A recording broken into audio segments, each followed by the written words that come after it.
The preceding program was paid broadcast. Any ideas, comments, and opinion expressed by the program hosts do not necessarily reflect the views and opinion of the station. The program and its producers are not affiliated with the station. Mga biyangga mga kauturan, nagalambot naman sa inyong mga puluyan ng aton pinasay nga palatuntunan nga ginatiguluhan tinapay sang kabuhi. Palatuntunan ini nga nahalad sa pagpamalandong kag sa pagtuon sa mga pulong sa aton Ginoo. Kag sa pagwali sang maayong balita sang kaluwasan nga si Kristo Jesus namatay, nabanhaw kag magabalik liwan. Aton ang kayunan sa sining adlaw sa pagpamati sang mga pulong sa aton Ginoo gikan sa alagad Pastor Neil Velces. Ang dinalan sa kasulatan sa aton sa sining adlaw makita sa mga Hulubaton kapitulo 17 kag magabasa ako diri sa bersikulo 28. Bisan ang buang-buang kun maghipos siya ginaisip nga maalam. Kun magkiom siya sang iya mga bibig ginakabig siya nga mahalungon. Proverbs chapter 17 verse 28. Even a fool, when he holdeth his peace, is counted wise, and he that shutteth his lips is esteemed a man of understanding.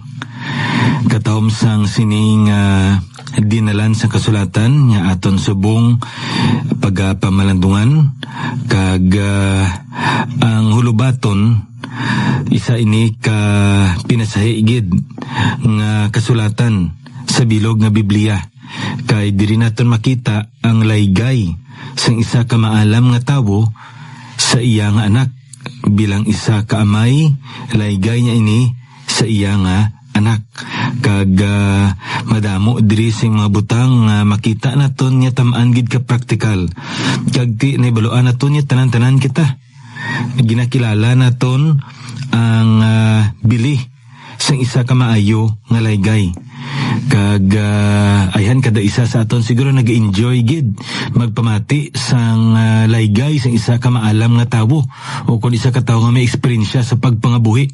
So amo man ini ang makita naton sa sining Hulubaton. Ari diri ang isa ka amay nagalaygay sa iya nga bata kag sa iya nga paglaygay iya diri nga ginatudloan hindi lamang ang iya nga anak kundi ang kabilugan nga mga katawhan nga may handom sa pagsunod sa aton nga Ginoo.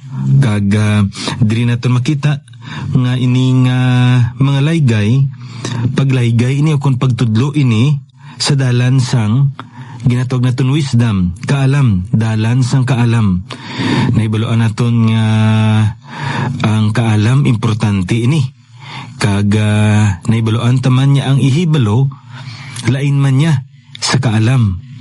Ang ihibalo isa ka butang nga aton ibaluan kag nakita naton niya maayo kag ginbuhat naton ina amo ina matawag naton nga kaalam na. So knowledge of what is good when it is applied, when it is put into action, it becomes wisdom. Kag amo ini ang ginatudlo diri sa aton. Subot silingon sini, ginalaygayan ni Solomon ang iyang anak sa sini nga mga butang sa handom nga maplikar niya ini nga mabutang. Kag ari diri isa sa mga layga niya diri nagambal siya nya bisan ang isa ka persona nga buang-buang kun maghipos siya ginakabig siya ang isa ka maalam. Nang pulong diri gingamit sa aton sa English Bible naton fool. Kag masami kung magambal kita sa pulong buang-buang o kung isa ka foolish person ang nag-aabot sa atong pangununa inang nagalagaw sa ugto adlaw kag wala sing bayo o kung nagasinggitan dra no nga wala man sing kontra o kung wala man sing nga mga sitwasyon dra pero nagasinigitan siya hindi amo ina ang pulong dra nga foolish or fools no or mga buang-buang. Hindi amo inambot silingon diri sang sininga dinala sa kasulatan sa aton. Ang isa ka persona nga wala niya ginagamit ang iya nga paghangop ginakabig sa Biblia nga isa ka buang-buang. So meaning to say, di natin makita nga mo sini. Bisan pa kunong isa ka tawo nga wala sing pagangop, apang sa tion niya kahibalo siya magpugong sang iya nga baba, ginakabig siya nga isa ka maalam nga tawo. Tianobot silingon sini. Kung ang taon nato ng iningad na sa kasulatan, makita naton gili nga mo sini. May mga tinion sa aton kaboy kaga mo ining ilaygay sang sini nga manunulat sa aton subong. May mga tinion sa aton kabuhi nga dapat gid antes magkawas ang pulong sa aton nga baba, dapat nga magpauna-una kita nay. Mahambal bala ako ukon hindi ako maghambal. To say or not to say. Importante gid ini kay nga aman. Isa ina ka desisyon nga dapat naton tandaan. Kay nga aman, may ara gali nga bili ang aton nga pulong nga nagakawas sa aton baba. May isa ka maalam nga tao kagkatahom sang iya balang observation amo na ginabal niya. Most often, I regret my speech but not my silence. Nya masami, nagahinulsol ako nga naghambal ako. Pero wala gid ako maginulsol sa akon nga paghipos. Butsilingon, may inughambal man siya, pero galing nakita niya nga daw hindi man maayo nga maghambal siya, nagipos siya. Kag para sa iya, amo atong pinakamaayo nga butang nga nahimo niya. So amo man ini sa aton abyan kung lang taon naton ini nga dinan sa kasulatan. Makita naton nga mas maayo nga magkiom kita sa aton nga bibig. Kasi tiyon nga magkiom kita sa aton nga bibig, anong ginambal diri sa pulong sa aton, ginakabig kita nga mahalungon. Amo ni nga kung hindi ka magambal, tapos na. Pero kung maghambal ka, kung magdesider ka nga maghambal ka, may mga tatlo naman kabutang nga dapat nimo. Iba man kuton si mo kagulingon. What to say, how to say, and when to say. Di ba? Ano ang ako niya ihambal? Pagsabdong, pagtudlo, o kung pagkurher. Kag ikadwa din ang pamangkot, paano ko iniihambal? Kag ikatatlong pamangkot, san o ko iniihambal? Subong, o kon dugay-dugay. Ukon sa dason nga mga inadlaw pa.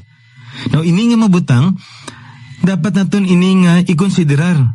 Agod niya ang aton nga mga pululungon, mangin may kabilianan. Ti amo ini ang ginatudlo sa sininga dinan sa kasulatan sa aton. Ang butsilingon sini, andaman naton ang aton nga mga pulong. Kaya nga man, di natin makita ka masapuan sa pulong sa Ginoo yang aton nga pulungon may dako ina nga bili kag may dako ina nga epekto kag konsekwensya hindi lamang sa aton nga naghambal kundi sa persona nga aton nga ginhambalan.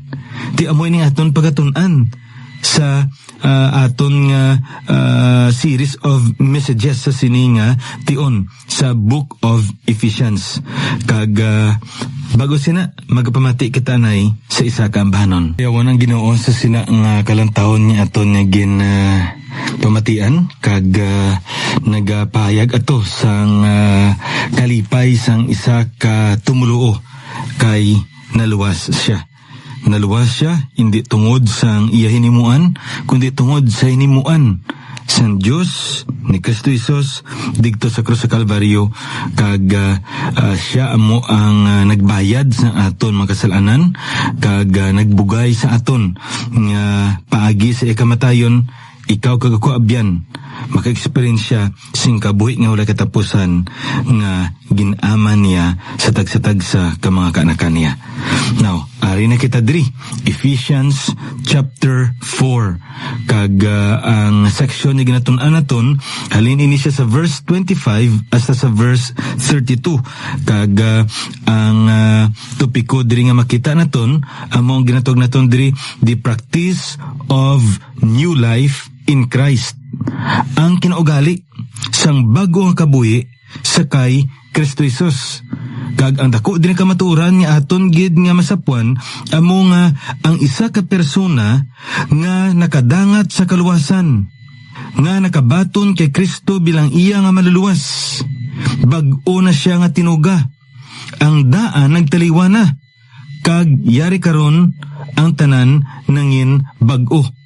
Now, naibaluan naton nga ining pagbag-o, ara na may eksperyensya naton, apang may mga butang pa nga ginahimpit ang Ginoo sa aton, tub-tub nga iya ini matuman tanan-tanan digto sa iganrian.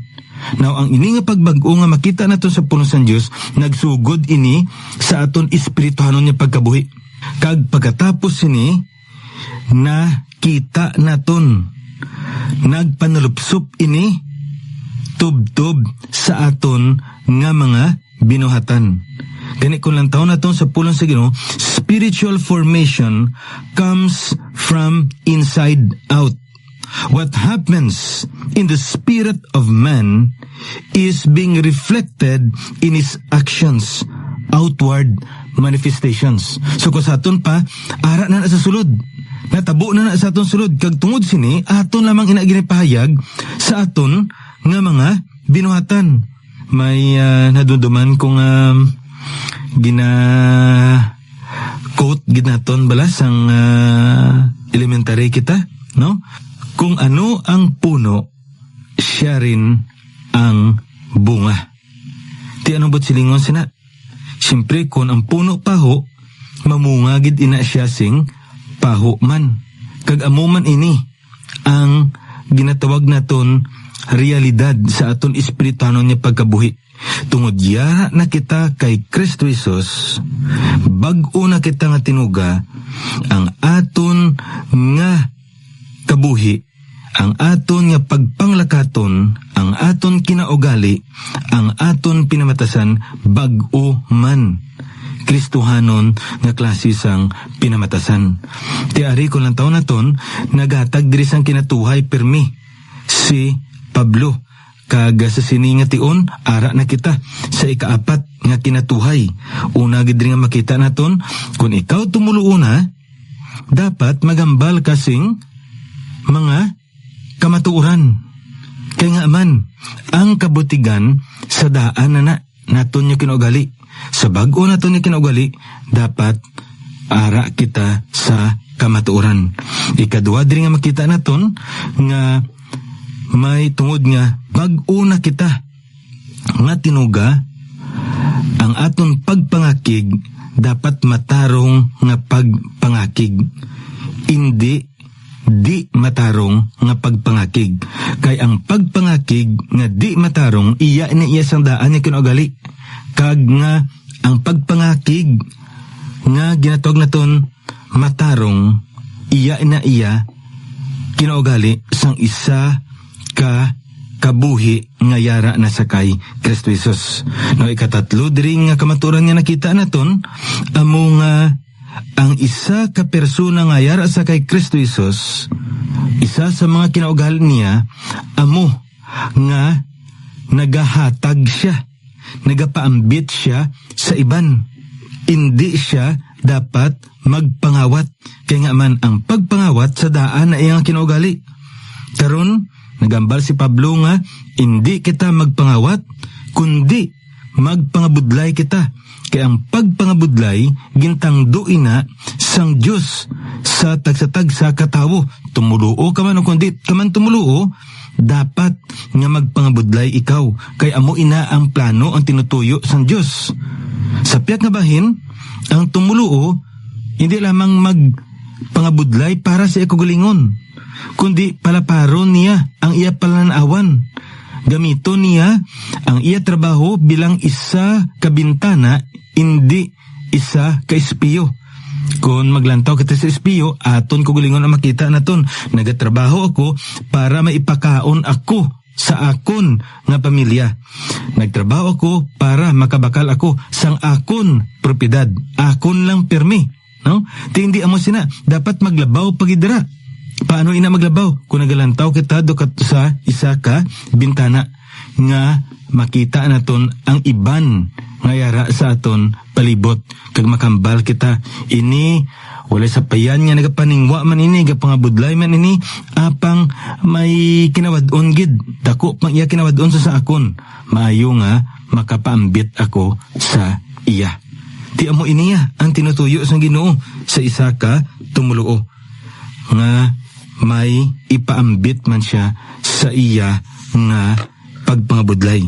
Now, ang ikataapat diri nga kamaturan nga makita naton ari sa versikulo 29 tubdob versikulo 30. Nagambal diri pulong sa Ginoo, dili pagpagwaa sa inyo mga baba ang malain nga pulong, kundi ang maayo sa pagpalig-on suno sa kinahanglan, agud nga makahatag sing bugay sa mga nagapamati, kag dili pagpasubua ang Espiritu Santo sang Dios nga sa iya pinat-inan kamo nga sa adlaw sang pagtubos.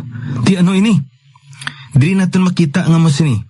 Instead of using useless words, the practice of a person that is in Christ, having a new life in Christ, is that he ought to use beneficial words.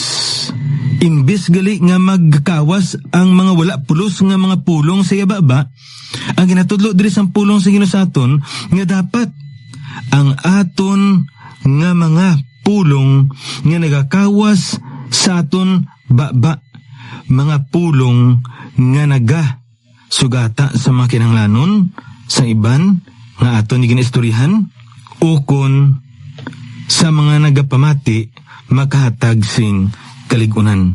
So ari diri, no? Isa diri kabutang nga makita naton, we are prohibited to use useless words.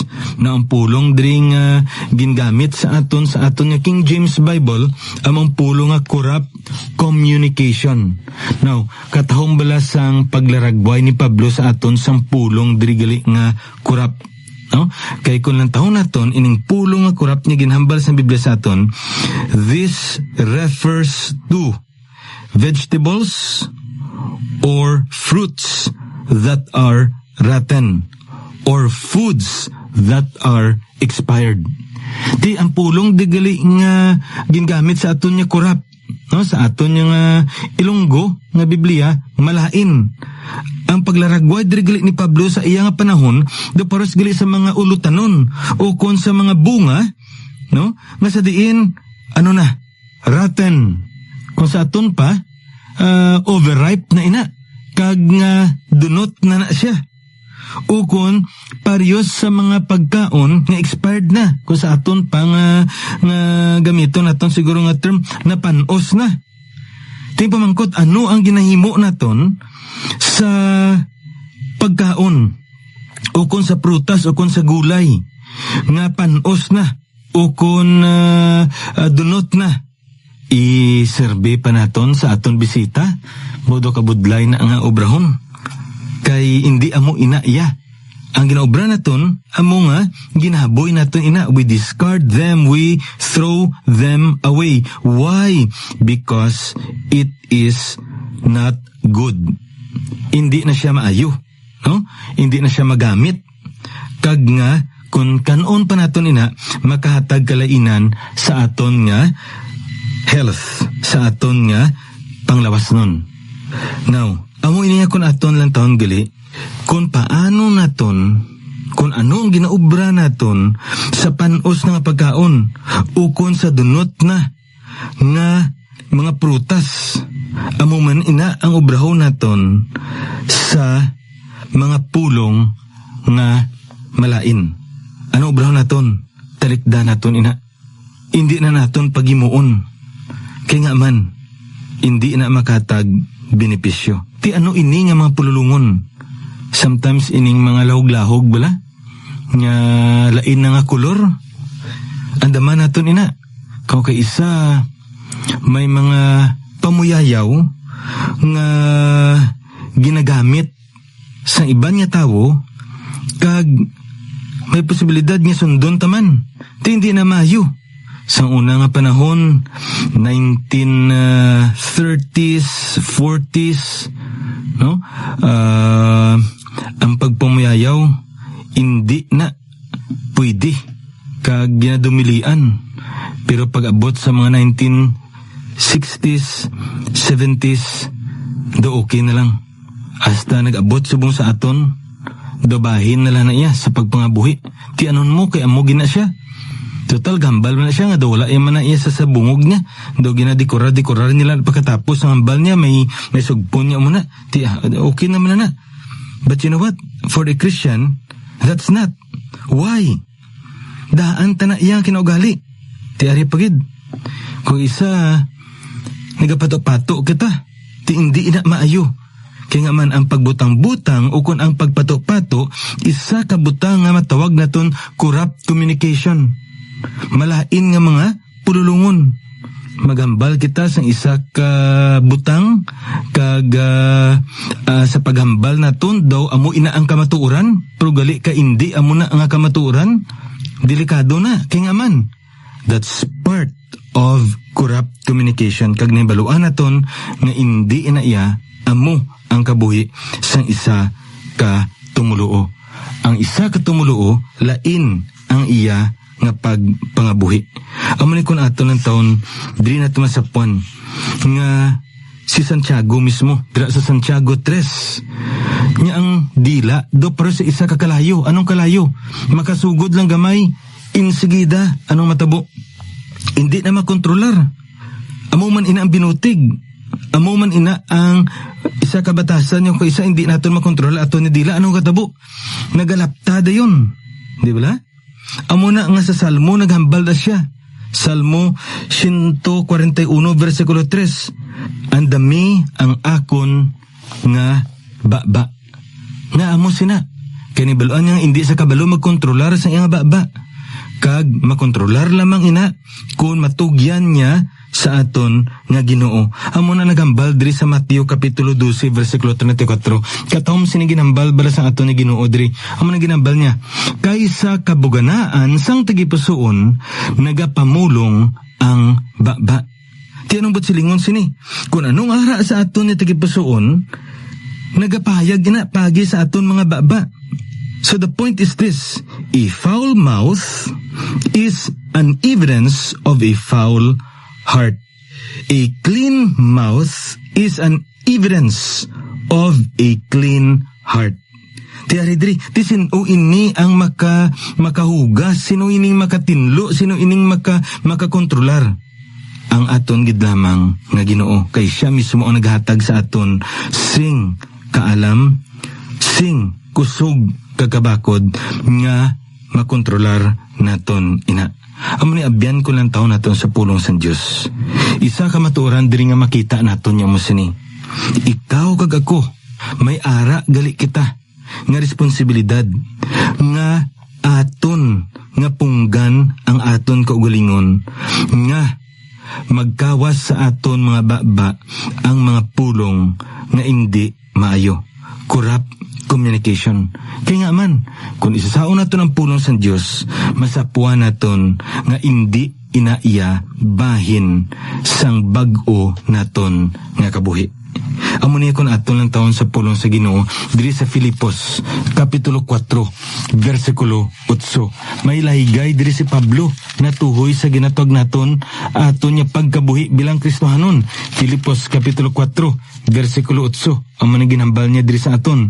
Sa katapusan mga kauturan, ang bisan anong matuod, ang bisan anong halangdon, ang bisan anong matarong, ang bisan anong putli, ang bisan anong hiligugmaon, ang bisan anong dungganon, kun may Diyos nun nyagahom, kun may takos dayawon, aring iya nga laygay sa aton, paino-inuha ining mga butang. Nga ayhan amo ini ang mga butang nga dapat naton iligum-ligumon sa aton pangunahuna. Ang rason diri amo sini, kay kun ano ang yara sa imo pangunahuna, mapakita ina, kag subong man mabatian ina sa imo nga mga baba. Ti ang pamangkot diri sa aton subong abyan amo sini. Ano ang yara nga mga butang nga imo ginahuna-una subong? Mga butang ay hanya matuod, mga butang nga halangdon, mga butang nga matarong, mga butang nga putli, hiligugmaon, kagdungganon. Ina gali abyan amo ina dapat ang aton nga ibutang sa aton pangunahuna. Amo na dapat ang ipakaon naton sa aton pangunahuna. Kaya nga aman, kung amo na nga mabutang ang yara sa aton pangunahuna, mapahayag ina sa aton nga mga kamot kag sa aton nga mga baba. Amo ni kun aton ang taon ang pagmahangkat diri sa Biblia sa aton, we should neglect or hindi gani pulo nga neglect kun aton lang taon dira, no? Diri naton makita gid nga talikdan naton.